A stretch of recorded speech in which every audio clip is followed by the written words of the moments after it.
Math friends, welcome to another day of math. Just like perimeter, we learned about and explored area in 3rd grade. Today, we're going to take what we remember about area from 3rd grade and add on to it to help us find area of rectangles. We're even going to use a formula. Now, when we look at a rectangle, we need to be able to identify the base, or B, of a two-dimensional figure. This can be any side. The height, or h, is the measure of a perpendicular line segment from the base to the top of a figure. You may have previously seen these as labeled as length and width. I think we used that in 3rd grade. We're going to use the terms base and height because this will help us to make connections to other formulas for a rectangle. Remember we talked about right angles? Well, keep in mind that perpendicular lines and perpendicular line segments form right angles. That will be helpful to us. Just like in these examples, the area of a figure must be measured in a unit square that are the same size and do not have any gaps or overlaps. A square unit is described by the space inside a closed unit. Okay, now that we've reviewed some of these things and discussed how we're going to use base and height instead of length and width, and also how what unit we're going to use to find area, let's get started. Okay, as we look at our image here, what is our base? We're going to call this our base. So we would have 1, 2, 3, 4, 5. Our base would be 5 units. Now the height. The height is, you got it, 3 units. And let's just double check that. 1, 2, 3. This is our height. All right, now let's find the area. How did we find the area before? Yeah, we counted, so we can do that. Let's try using a strategy that would make it more efficient. We could count each individual square unit. We could, but that would take a while.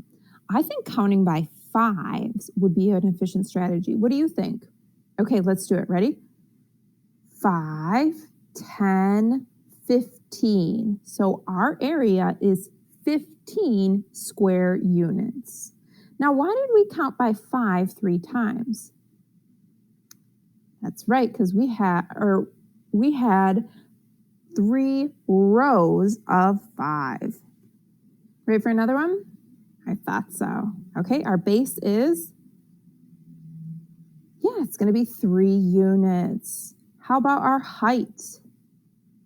Also 3 units. All right, well, what strategy are you going to use to find the total area? You're going to count by 3s again? Me too. Ready? 3, 6, 9. And if you wanted to double check it, you could count all of them individually. So our total for the area is 9 square units. Now that we found the area of these 2 shapes, we had 2 rectangles, but we could also call this shape a square. You're right. Now, we counted the number of rows using rows and columns to help us, or we counted each individual one. Is there a more efficient strategy that you can think of? I'm hearing some awesome ideas. Yeah, we can use the numbers given for the base and the height and multiply them to find the area. Well, let's see if that works. Okay, base times height, 3 equals 15. Oh my goodness, it works. Amazing. Okay, let's try it over here too.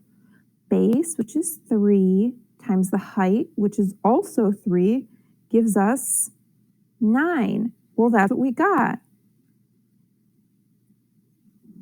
We can write the formula for area as base times height, or A equals B times H. Now, this works for a couple of reasons. Since the base and the height of the polygon are always perpendicular to one another, the formula L times W can be used to find the area of a rectangle because the length and the width are perpendicular sides.